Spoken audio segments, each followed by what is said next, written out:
Good evening and welcome to the August 15th Town Council meeting. If you kindly rise and join us in the Pledge of Allegiance. I pledge allegiance to the flag of the United States of America and to the republic for which it stands, one nation, under God, indivisible, with liberty and justice for all. Thank you.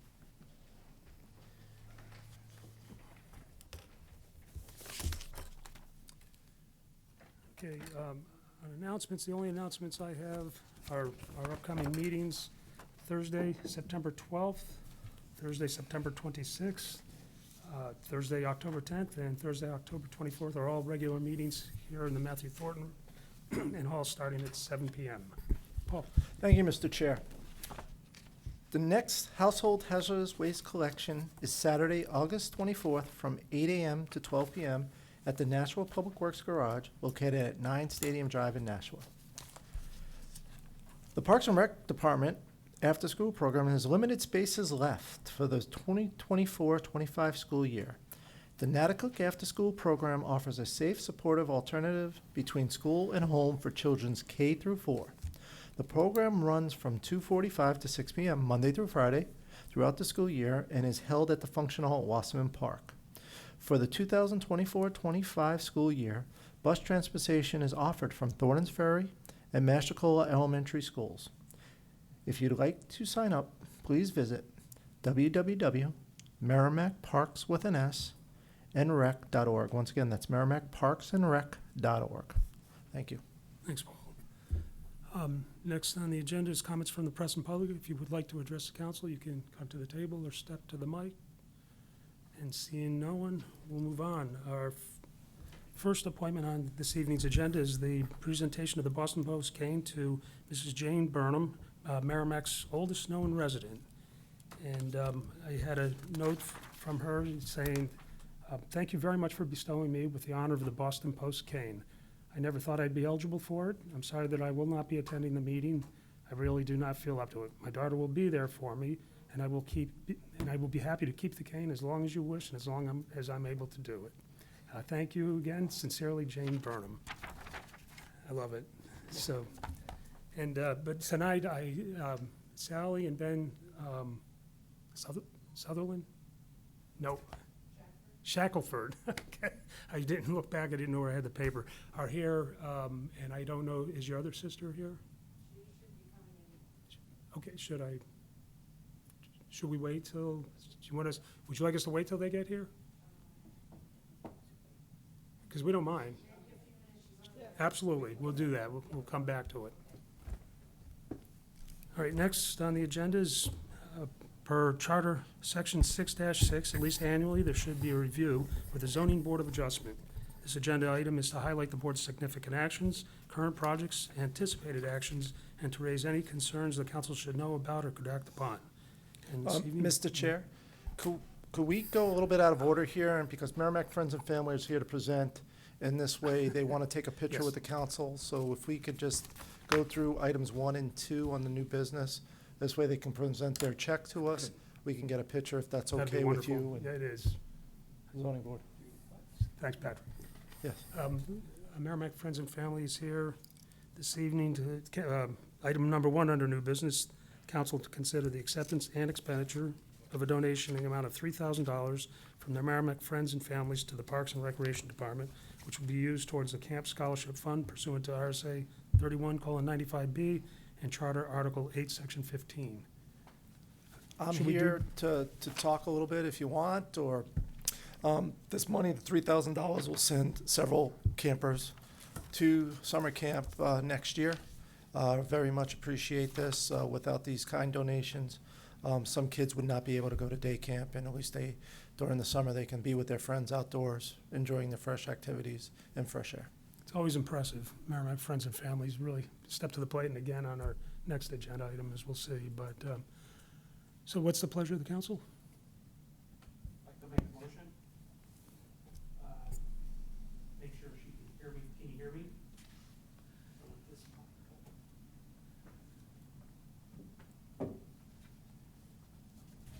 Can you hear me now? All right. Move to accept and expend a donation in the amount of $3,000 from the Merrimack Friends and Family to the Park and Rec Department, which will be used towards the Camp Scholarship Fund pursuant to RSA 31:95-B and Charter Article 8-15. Second. Motion by Andy Hunter, seconded by Nancy Murphy. Any further discussion on the motion? Seeing none, I'll call the question. All those in favor of the motion signify by saying aye. Aye. Opposed or abstained? 6-0-0.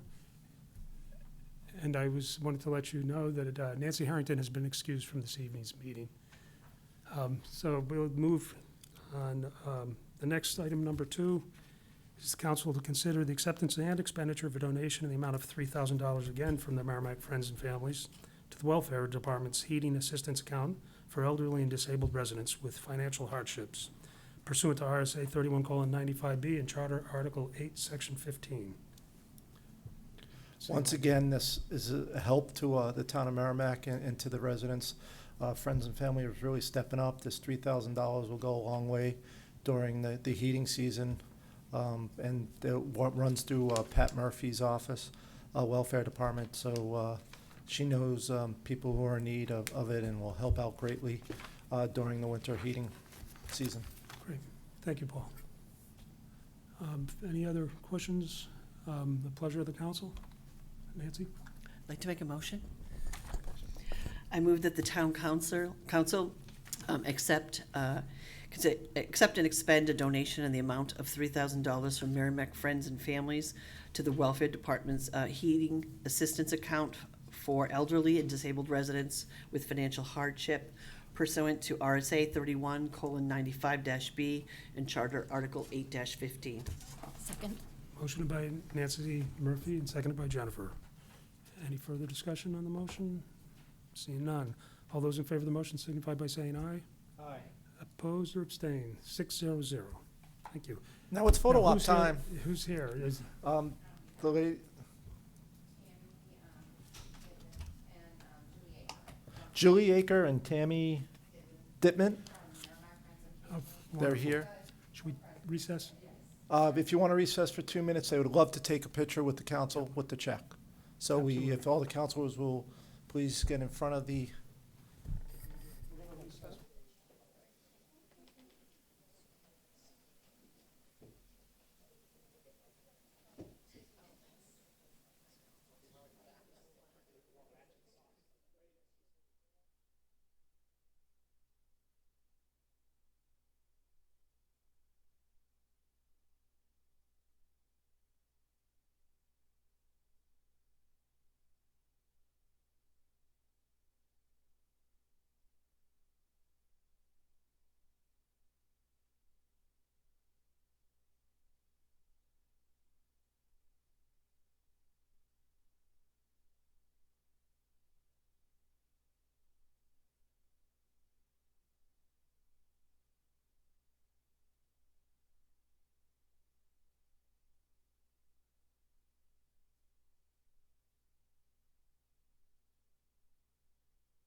I'm going to go back in regular order again. This evening, here to accept the presentation of the Boston Post-Cane for Mrs. Burnham is her children, Sally, Ben, and Bonnie. And so if you could kindly come up to this mic over here and join me.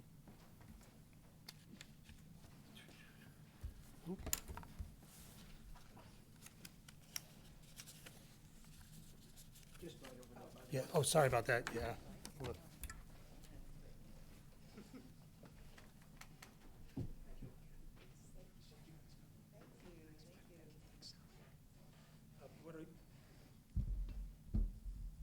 What we have, I have a little write-up about your mom, and I'd like to read that for everybody.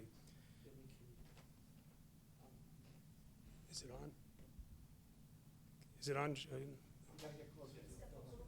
Oh, I'll pull it back here then. So, all right.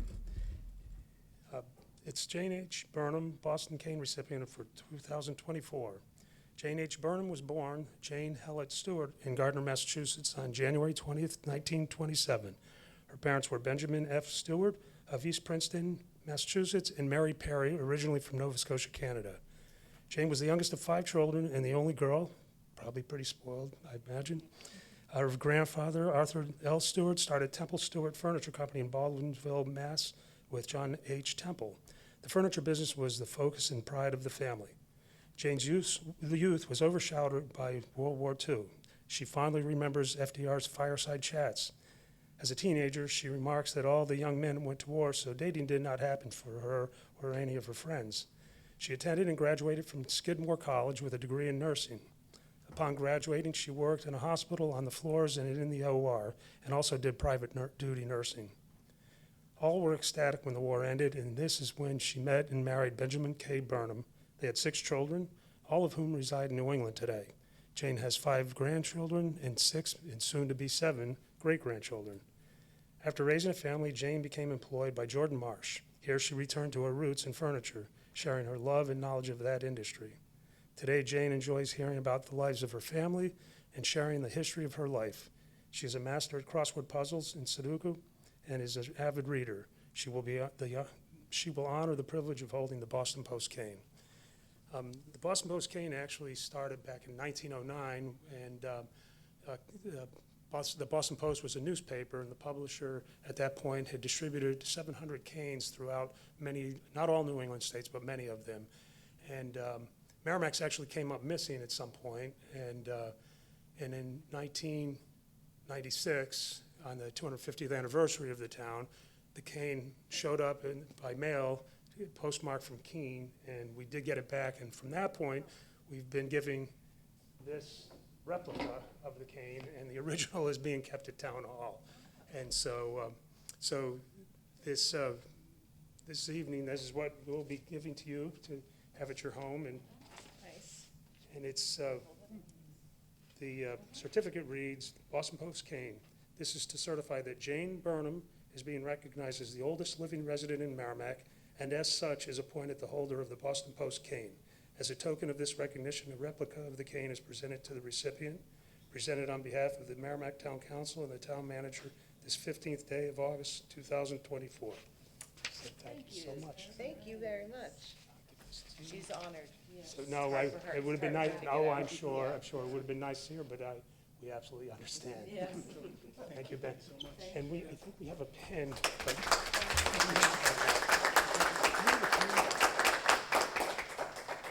No? Is there not a pen? I thought there was a pen. It was lost. Oh, it was? It'll show up in the mail in 10 days. You pulled me right into it, you did. I know we just give out the replica Okay. now. Okay, All right. thank you So, very much. thank you so much for being here this evening. Thank you.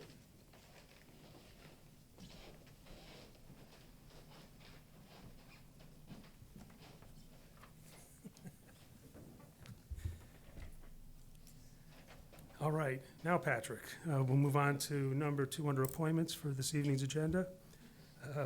Per Charter Article 6, Section 6, at least annually, there should be a review with the Zoning Board of Adjustment.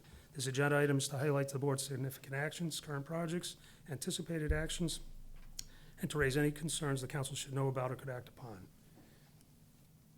Welcome back, Patrick. I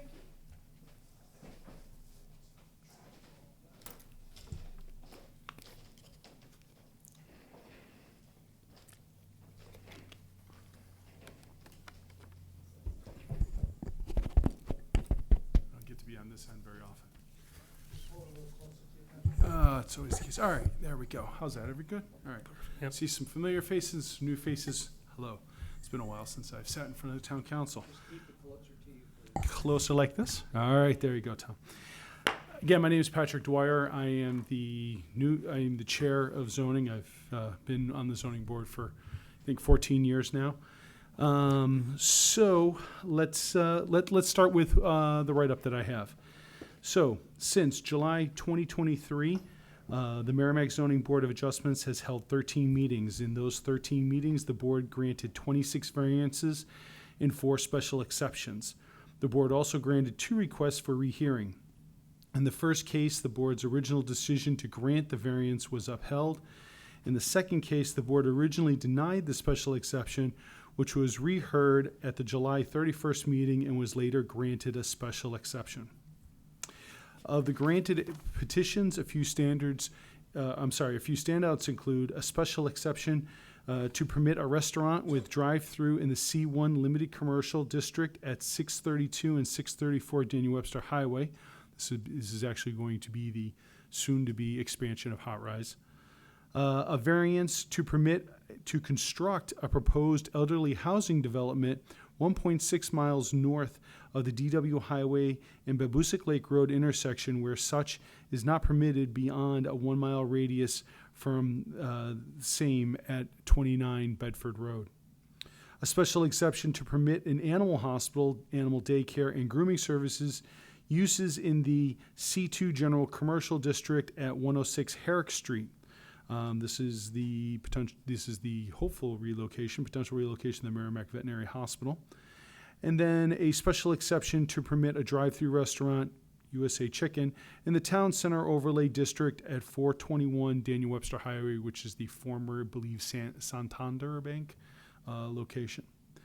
The board has issued 1 denial for a variance request to allow for an elderly housing development to be serviced by septic systems where municipal sewer is required. The board also denied a request for rehearing upholding its original decision to grant the variance. The board has had 1 variance deemed moot and 1 appeal of administrative decision deemed moot as an associated variance request had been granted, rendering these obsolete.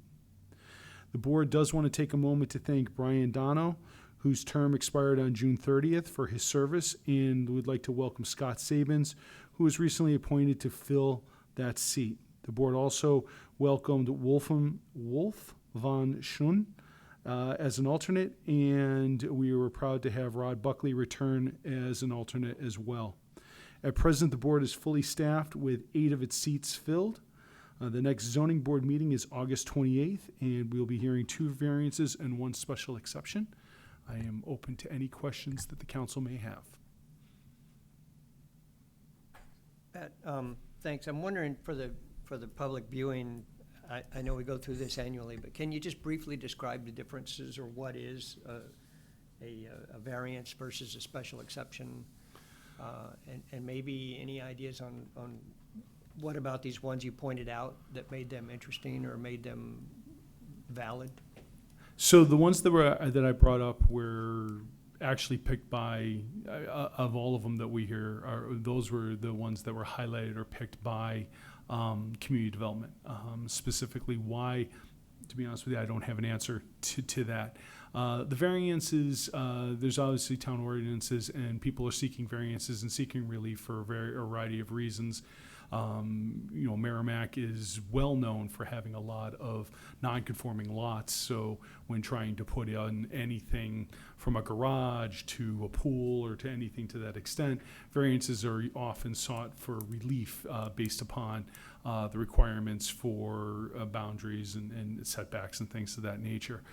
Special exceptions are granted, are looked at more in the case, and to bring up the animal hospital, where it was relocating into an area that was zoned for general commercial, and general commercial wasn't really what that particular business is in, that they requested a special exception so that they could put their, they could have that, they could build their new hospital in that location. So oftentimes special exception is because something is not necessarily allowed in that zoning, or in that particular zoned area. So they come seeking that exception. And in a case like this, it made sense for that property at Herrick Street, or for that piece of land, it's Herrick Street, which is sat vacant. And I'm sure a lot of people know where it is. And it made sense for them to be able to expand their business. Plus, so we look at things like that and take in different considerations. So a special exception is an effort to go outside of our zoning requirements for that area? Yeah, we look at what is being requested and what is deemed to be appropriate for that area. Yes, and in this particular case, it's a business, not considered, I guess, general commercial, so to speak. But it made sense for that parcel of land and that for location. So we granted the special exception. Okay. Thank you, I appreciate the additional information, just because talking about variances and special exceptions doesn't really jump Right. out as obvious what's going on. But a That's- variance for like setbacks or something, you can only build so close to your side yard line or front yard line or something like that. Yeah, exactly. Or frontage is a big one right now. Where people are looking to build or specially subdivide a piece of land. And they have to have a certain amount of frontage, and if they don't have that amount of frontage, I mean, that's one example. There are all sorts of examples. Majority of what we see, a lot of it is variances because people are looking for relief.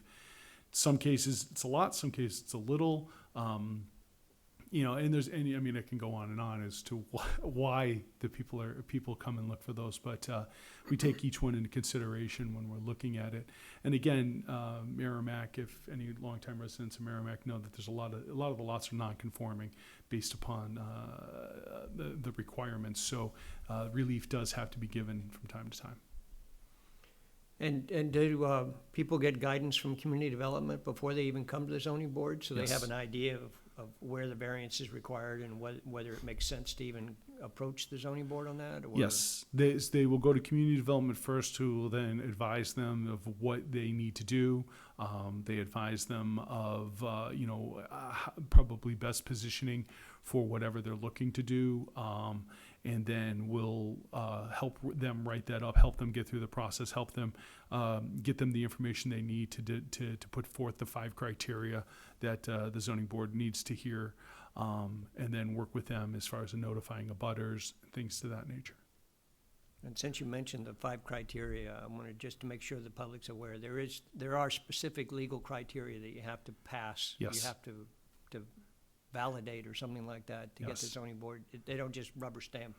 No, request. any petitioner has to come in, and they have to. There's 5 criteria that have to be met, and satisfactorily met, based upon what they're looking to do. As they are read into record, they are there's an opportunity for the zoning board to question, and we often do question each one to make sure that it's not just something, like you said, rubber stamped. Okay, cool. Thank you very much. You're welcome. Patrick,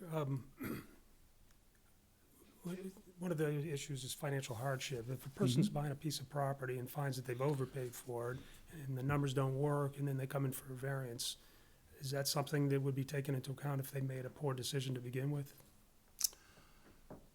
That's pretty specific. But I mean, to your question, if someone has bought a piece of property and, they want to try to build something on it, and like you said, they need the variance, I mean, we listen to that. I don't know financial hardship. I mean, I guess you classify that as a financial hardship for them if they purchased this land, now they own this land and they want to build on it and they can't for whatever reason. So yeah, we would definitely take that into consideration. But we look at a couple of different things. So I mean, that's pretty specific. I can't think of anything specific that comes to mind that would reference that particular scenario. But certainly, yeah, it would be something we would look at, and take into consideration. Thank you. Anybody have anything further? Thank you very much, Patrick. We'll see you All next year. Well, I'm at the leisure of the board, so potentially, yes, you may. Very good. Thank you very much. Have Thank a you good again. evening. Thank you, Patrick, appreciate it. And Finley, you might want to mention, or I'll mention it, is that the zoning board, they have a staggered 3-year periods, but when they renew, they have to come in front of the council and be re-interviewed for the position. Right, there are 3 different committees that have to be interviewed. That is Conservation, Zoning, and Planning Board. Otherwise, we generally refill people's positions, and the interview's not required, but we've seen people like Nelson Disco, who's been doing things for the town for, I bet, 50 years, and it was awkward having them come in for a planning board interview. Like I was gonna find anything new out, so, but, thanks, Paul. All right, next on the agenda, we'll be holding a public hearing to consider the amendments of the Flood Hazard Conservation District, Section 2.02.8 of the Town of Merrimack Zoning Ordinance and Building Code, as suggested by the State of New Hampshire Office of Planning and Development in order to maintain compliance with National Flood Insurance Program requirements pursuant to Charter Article 5. How are you, Casey? Fine. Welcome. Yes, thank you. For the record, my name is Casey Wolf-Smith. I am the zoning, Planning and Zoning Administrator at the Community Development Department. And if I could just have one moment to pull up the PowerPoint slides.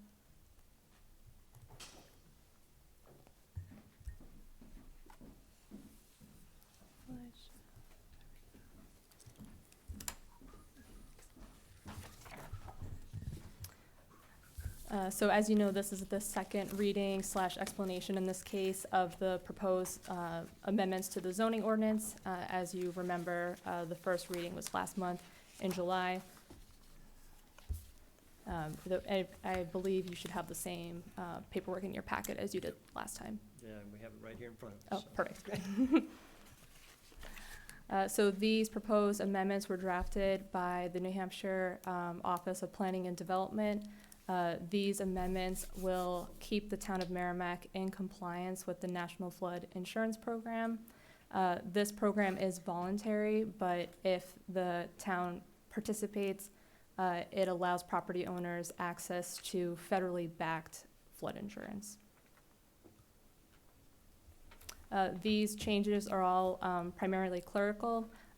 It's mostly terminology updates and updates to references, and then some new definitions. And then as a result of the new definitions, the formatting and numbering had to be redone. There's 2 new definitions, the first one being base flood elevation and the second being flood opening. And there was 1 definition rewrite, substantial improvement. And then towards the end of the chapter, there was some language added regarding recreational vehicles in zones A and AE. As I stated before, the first reading was last month in July. Tonight is the second reading and public hearing. And staff is recommending tonight that the council votes to place the adoption of these proposed zoning amendments on the September 12th consent agenda for adoption. If the council chooses to not adopt these proposed zoning amendments, staff would take these amendments back to the planning board for further revisions. Does the council have any questions or comments? The only thing I was wondering on the recreational vehicles, it said you couldn't have them on location more than 180 days in the A or AE zones. And I was wondering why was there a time limit? Because if, I can understand you don't want them attached permanently to something, or additions placed on them and things like that, but why would we want to put a date, a time frame? Yeah, I would imagine just to minimize the risk, but I can reach out to the Office of Planning and Development, and I can get a more concrete answer for you. Okay, because that's the only, I know why we're doing it, because I knew somebody who lived on a flood area, flooded every few years, but yeah, if you could check into that, because it doesn't seem really necessary, as long as the other pieces, the additions and everything are put onto them.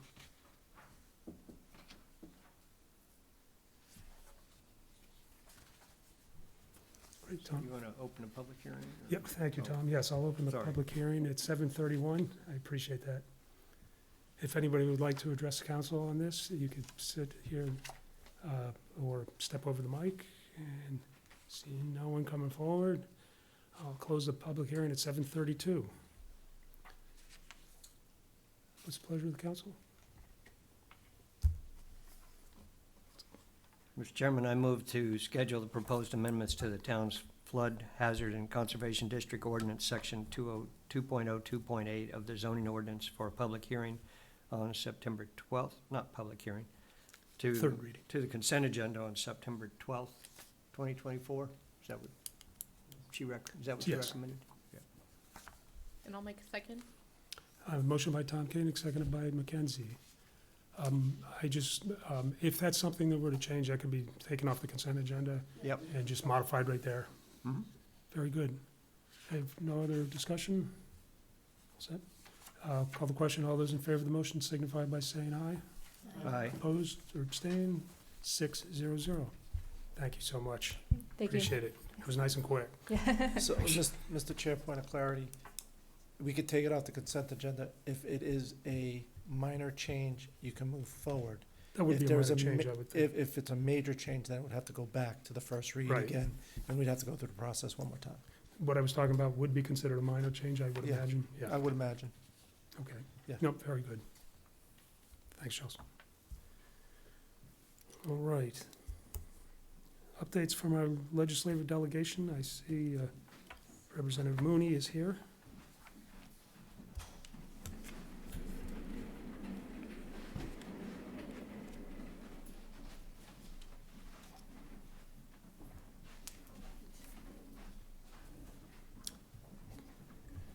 Good evening.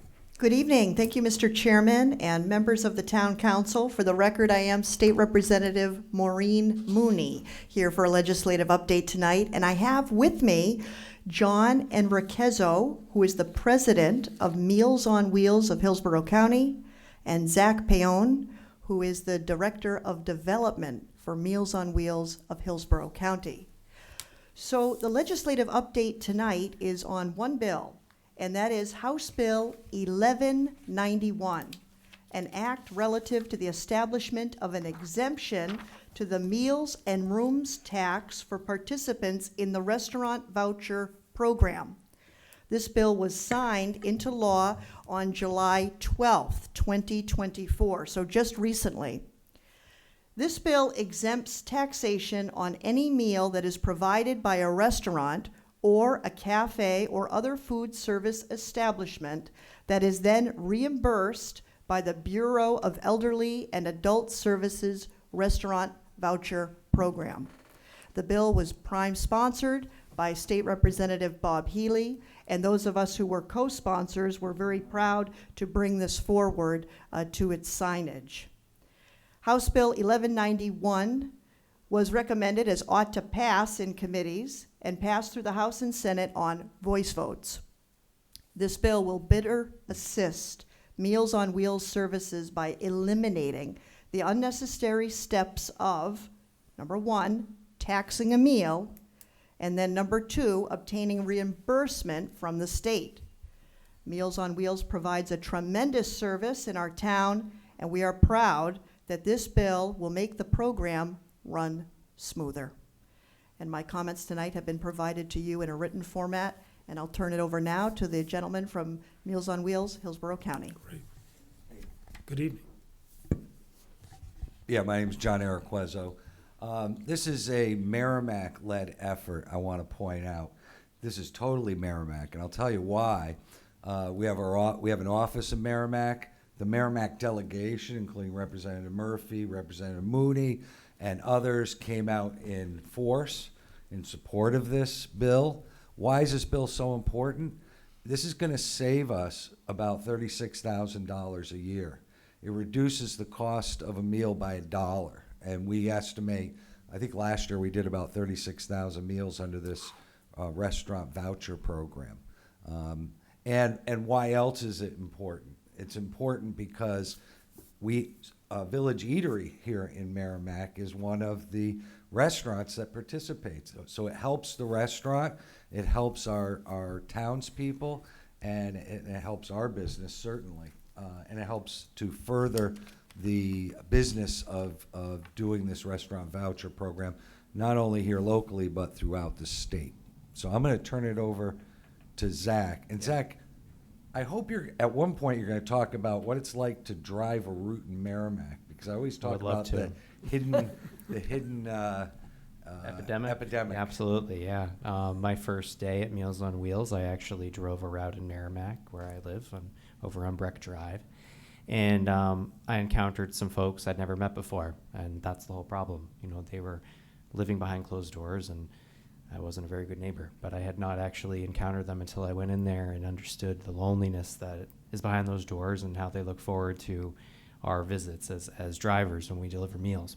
The restaurant voucher program, however, is for people that are able to get out and get to a restaurant like the Village Eatery and eat and sit down with friends. It's really about an opportunity to end that social isolation and loneliness.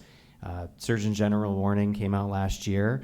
The 2023 report pointed out that the epidemic of social isolation and loneliness is very, very serious, and that it is one of the people feeling connection and being able to make inroads in their community is what actually enhances their ability to live longer. By contrast, people that are aging in place, very often people in their lives might have passed away, or there might be people that they are no longer able to be in touch with.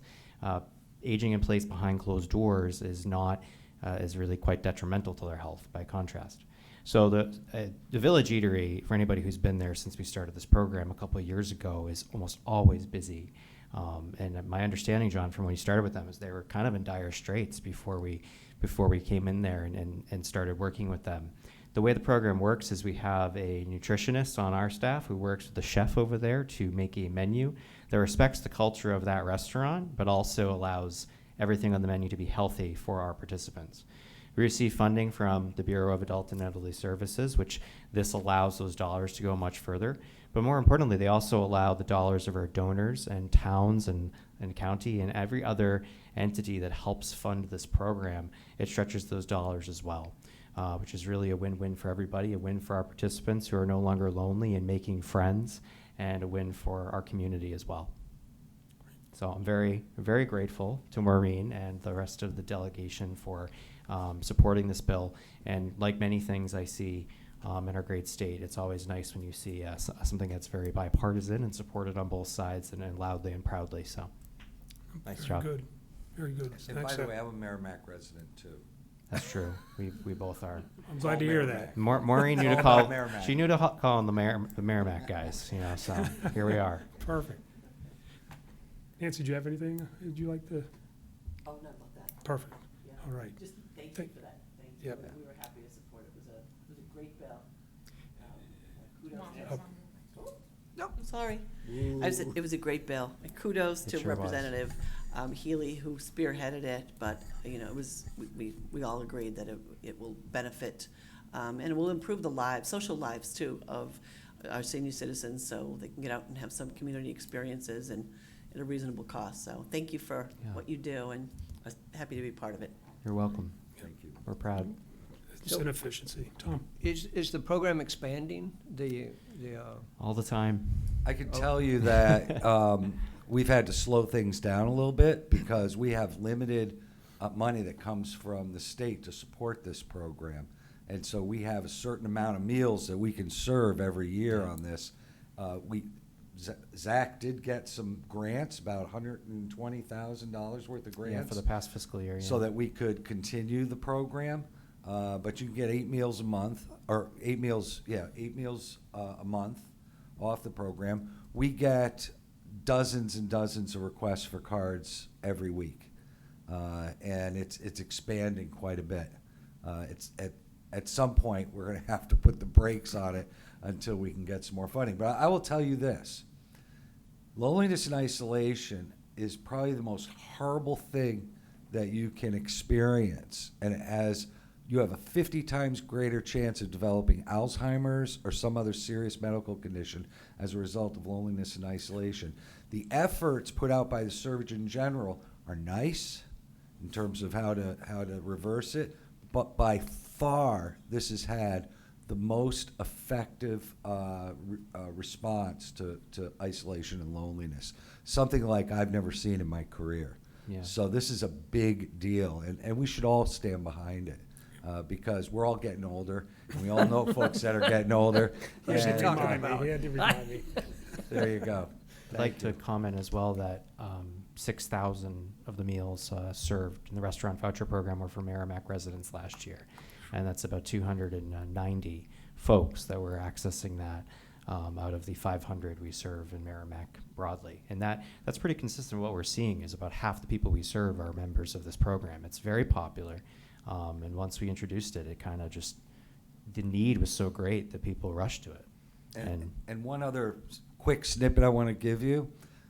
In the past 2 years, we've increased how many people we serve as an organization by 171%, from about 2,000 to over 5,500. But we only increased how much food we put out by 16%, because that's our responsibility to keep within our contract, but serve as many people as we can, because food is no longer the top issue. Yeah. It's the isolation, and it's an emergency. You just don't see it. It's next door.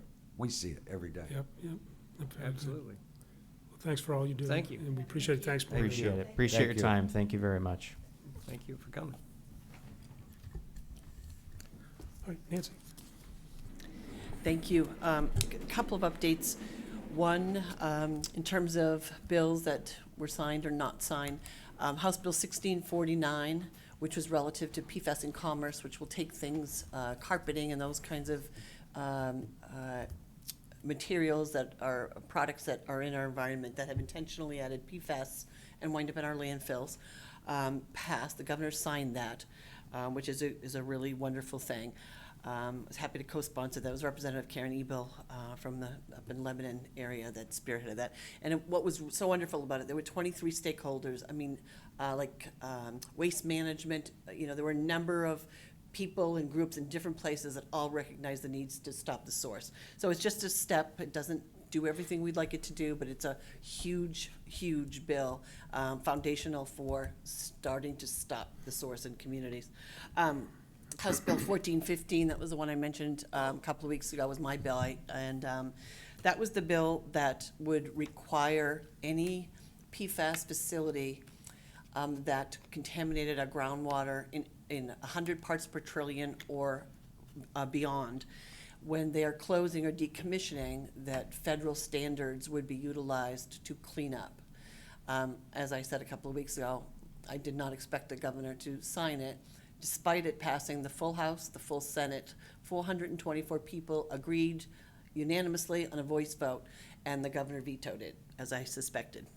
There was a lot of pushback from the Business Industry Association, the polluters, that they were concerned that that it would impact too many businesses. So that did not pass, but in time we'll go back and try again. It's unfortunate, because it would have certainly helped us, given our own situation here in town. One of the other things that I just wrote some notes so I remember.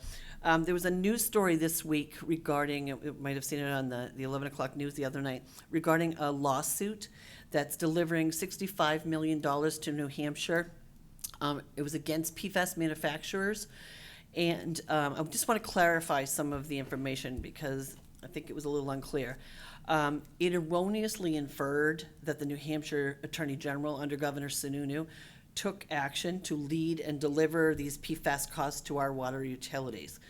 The lawsuit was actually filed nationally. It was started in the Carolinas by a private law group. And it was on behalf of water utilities who faced PFAS remediation costs through no fault of their own, just like we did. It was not filed by the New Hampshire Attorney General. Our water utility, the Merrimack Village District, was eligible for some of those funds in this lawsuit, and the determination was PFAS water utilities that met a certain amount of usage and a certain level of contamination were eligible to be part of this. And what was involved was filling out this data request form, which I know the MVD keeps monthly. They check monthly what the levels are in our wells, and they've been really good about that. And I know the MVD was fully prepared to do that on our behalf. If you remember back, I think it was 2018, 2019, we brought some warrant articles for the public to vote on it, when it involved huge expense for us, $14.25 million, I believe, at that time. And citizens recognized the need to protect our public health and wrote and said, okay, we will support and sort of eat this cost now with the expectation fully that we would be reimbursed. This lawsuit would certainly have been a part of that. So the MVD was supposed to complete this form with the appropriate data, and would have been eligible based on the numbers and the level of contamination for around $4 million to come back to the MVD directly. I know that I think it was 14.5 that we had spent. The ratepayers, of course, have absorbed that cost, since 2019. Unfortunately, I'm aware that the Attorney General, when they became aware that the MVD was going to be applying for those funds on behalf of ratepayers, the Attorney General reached out to the MVD and told them they could not apply for, that the state was going to do that on its own. And that didn't really make sense, because the cost, we paid the cost, the state didn't pay it. And I know there was some another letter that came that told the MVD, if the MVD did apply on its own, which we were eligible to apply for, the state of New Hampshire would sue the MVD. It's something that I learned that I did not know. We are the only state in the nation where our state says that it owns the groundwater in our state, which, okay, but it makes me think back to 2018, 2019, when we had a meeting here at the Attorney General, and we were told that the state, they couldn't help us in trying to seek remediation costs for our contaminated wells. And the reason that they gave then was that the state couldn't use its resources to benefit one community, which doesn't really make sense. If the state owns the groundwater, they should have been suing for us in 2019. And they told us we were on our own, which we wound up, the MVD had to go and everything else. So it doesn't make sense that the state that left us on our own to fight this now says, but we get the money for the contamination, it doesn't come back to the MVD. So I just think people should know that. And I know, it's important that people understand that MVD is really fighting for ratepayers here and trying to get back money that is owed to us. I'm hopeful that when this money comes into the state, that the New Hampshire Attorney General releases the money that should be coming directly to Merrimack. I'm hoping that we can work, legislators, bipartisan, can to make sure that we get that money back. So I just think people should understand that there is money, it should be coming to us, and the state is actually the problem. It's not MVD, MVD is trying. So disappointing, and I was just concerned about that information that was presented on the news the other night, because it wasn't quite accurate. There's a lot going on behind the scenes. So that update, and that's it. Nancy, did, Sure. on your, I think it was 1415, you. Yes, yeah. The governor vetoed, did he have a veto message, or did he just veto it? Yes, his veto message was that it conflicted, the Senate amended another bill. It was Senator Ricciardi's bill. I was on her bill too, and her bill was not about, my bill was the only one that had to do with closing of facilities. And that 1649, the PFAS and Commerce bill that was so wonderful, Senator Ricciardi's bill got attached to that, and then the parts per trillion got changed to 10,000 parts per trillion. So then the governor used that as an excuse to say, oh, well, and it doesn't now match the other, this is 10,000 parts per trillion, we can't have something that says 100 parts per trillion. They were both being signed at the same time. So the veto message makes sense if, from the perspective of business and industry. It was more restrictive than business and industry would want. More protective of communities that are impacted, but less protective of business and industry. Although I fully plan to, we have veto day coming up. And since, we did have 424 people say it should pass, I'm hoping that we can get a 2/3 override and still get it through. So I'll be probably putting some stuff out on social media, asking people to please, send letters to, and just recognize that that's something that's really would benefit our community and would help DES. DES supported me in this, worked with me, and actually came and testified in support. Often they say, we're not taking a position, but they actually supported this one. So it's a good bill, should have passed. I fully expected that it wouldn't, but we still have hope. It's just that veto day. September sometime, or we'll hear. Great, thank you. All right, there's nothing further. We'll move on to item number 3 under new business. And that is council to consider the acceptance of 265 feet of Ash Lane that was constructed last year, as well as the associated easements. And Don's here. Can I do my town manager's report real quick? Did I skip you? You did. Gosh, I get on this roll and I don't even focus. I know just you want to thought- get out of here, so I'll make it real quick. All I have is 3 items. I thought that somebody forgot to change the clock, because it's only not even 8, but. That's because Nancy's not here. Go ahead, Paula, your town manager's report. The ladder truck was supposed to be delivered today. As they were preparing the final inspection down at, in Massachusetts, where it's, was brought from Wisconsin to Massachusetts for the final inspection, they found an issue with the gas tank. So they're fixing the gas tank, which is wild because they drove from Wisconsin to Mass with no problems, but when they went to fill it up to bring it up, it was leaking. So they have to fix that. It's good that it wasn't here first. Let them fix it. So hopefully we'll have that in service by the end of September. Once they fix that, well, we have to get training on it and buy some equipment. So it'll be here, but we just don't want to put it on the road without the firefighters and personnel being fully trained on a piece of apparatus. With that said, we have 3 ambulances in town. 2 of them had a little bit of a issue. They were down in equipment maintenance being repaired, a variety of issues. As you know, we came before the council almost a year ago asking for the money for an ambulance. We were told that we had been put in the queue for 2025. So they're only making so many ambulances a month, and by doing it, we're out. Our first ambulance is 2025.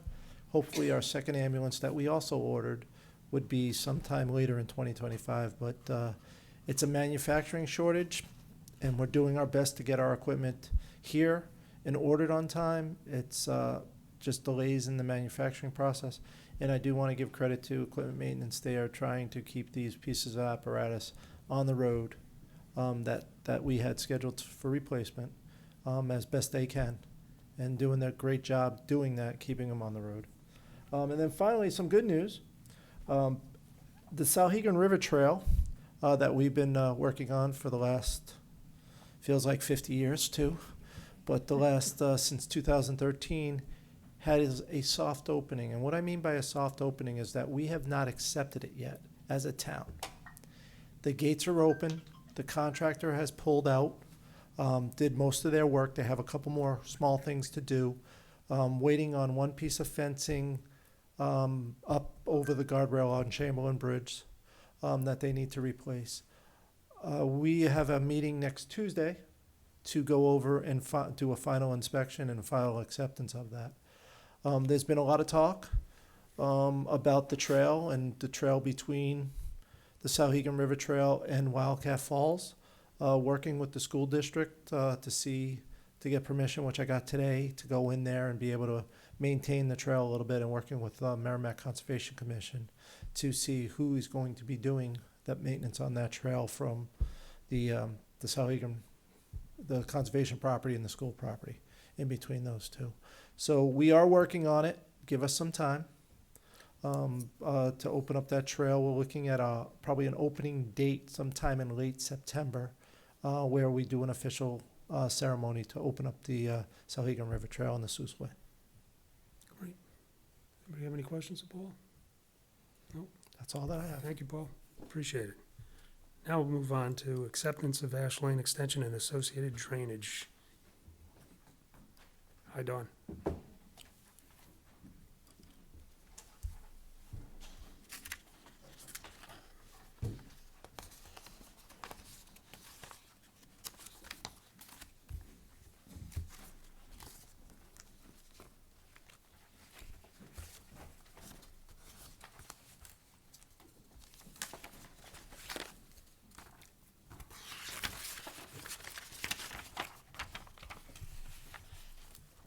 Just to give you a little bit of background for this project, the original Ash Lane the subdivision was done in 1969. So it created a couple of lots and a lot of road. This road is off of Babusick Lake Road. It's in the northwest section of town, and it's just Parkhurst Road, if you know where Parkhurst Road is, just south of where Parkhurst Road is, off of Babusick Lake. So this was the original subdivision plan, and you can see I highlighted in red. This was the original. It was called a temporary turnaround, a cul-de-sac, and it was never dedicated to the town. It was never given to the town. It was always intended to be able to extend that into a more subdivision, which they did in 1986, which is this plan. Let's see if I can make that bigger. Full screen, there we go. So I highlighted in red where that temporary turnaround was on this road, and you can see that they extended it 265 feet plus the cul-de-sac. We have to include the cul-de-sac this time. And we have a couple of drainage easements coming off of the side of each side of that to be able to get the drainage off of the road. So they started construction of this last year. So it went from 1986, and they waited and waited, and that's fine. When they came before us, we said, well, you've got to update at least the plan or the road part because our standards have changed. So we made them go through the process of upgrading the road, making it 24 feet wide and 12-foot lanes and the whole 9 yards. And we updated the drainage and made sure everything was up to today's standards, which they did. So we started about a year ago, and we watched the whole construction of this whole 265 feet. I had all the testing done. Everything is passed. They worked really, really well, and today we have a new 265 foot with a full cul-de-sac going around at the far end. So it's all passed our inspections. We've got the deeds in, which I presented to you or gave you in a packet tonight. Some of them are signed, some of them are not. Unfortunately, the gentleman that owned this property passed away, so all of his children now need to sign off. So they're scattered across the countryside.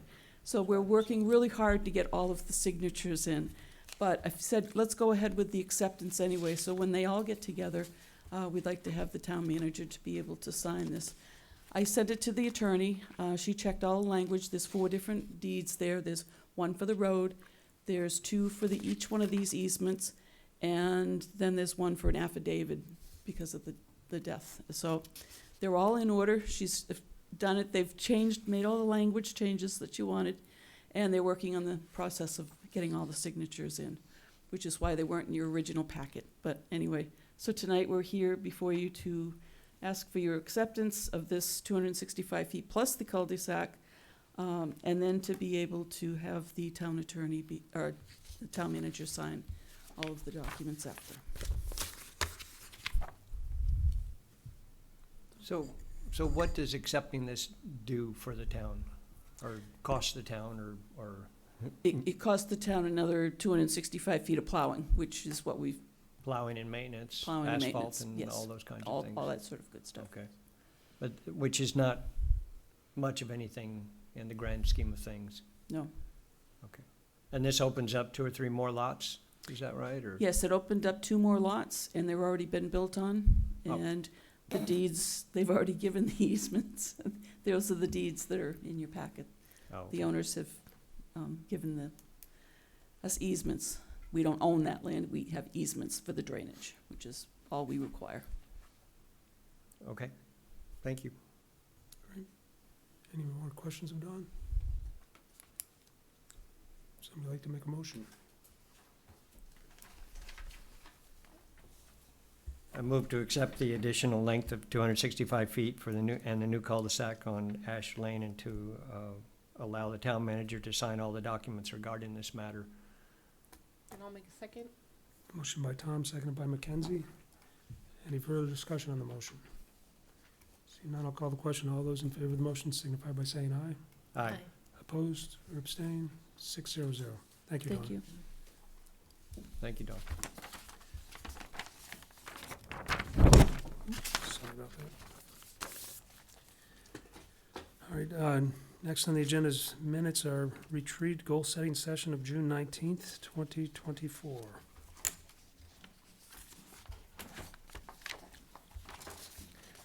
Paul, you gotta keep me on track of what we have to do. Well, since we're in September almost, I think we should be at least delayed, 60 days of our deadlines.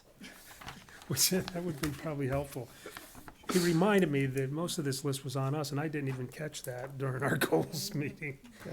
It, I didn't catch what you guys were just talking about. oh, there's a lot of things that he and I have to go over. The retreat, it was given to the council chair and the town manager to do a lot of this stuff. And, I should have paid closer attention. yeah. I bet you did. And I'm saying, since it's been delayed approval of it, that we get that delayed time to work on this. We'll go as quickly as we can. Yes, we'll, once September hits, Mr. Chair, we'll get on a schedule and we'll get this stuff done. this Ash Lane project did, from 88 to 24. Actually, I think, a little long. I think the, 89, yeah, I think the original owner is Marjorie Trench. I think she was a secretary at the high school Yeah, for a while. from 69, yeah, owned that property. So, Anyhow, so, does anybody have anything, comments or changes or anything on those minutes? No? He does a good job, Rick. So, all right, so shall we have a motion to approve those? So moved. Motion by Nancy Murphy, seconded by I'll make a second. Mackenzie. All those in favor of the retreat and goal-setting session minutes of June 19th, signify by saying aye. Aye. Opposed or abstained? 600. Minutes of July 25th, 2024.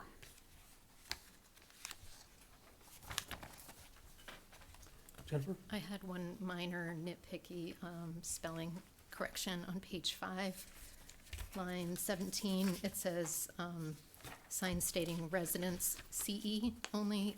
It should be residence TS at the end. Excellent.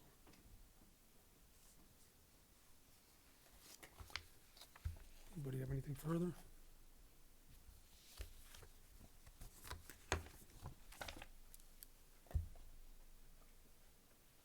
What's the pleasure? Move to approve the minutes of July 25th, 2024 with the correction just stated. Second. Motion by Tom, seconded by Jennifer. All those in favor of the motion signify by saying aye. Aye. Opposed, abstained, 600. Comments from the press, seeing no one, nor from the public. Comments from the council. I just wanted to mention that I attended National Night Out last week along with Mackenzie and Nancy and the other Nancy. And it was a great evening. I wanted to say thanks and congratulations to Merrimack Police Department and Parks and Rec for another wonderful event. It was nice to see some of the organizations that the police department works with, such as United Way and I think it was the Nashua, Greater Nashua Mental Health Center. So thanks to them. That's all. Thank you, Jennifer. There's nothing further. Move to adjourn? Motion by Andy, Second. seconded by Tom. All those in favor of the motion signify by saying aye. Aye. Opposed or abstained, 600. Thank you, everybody.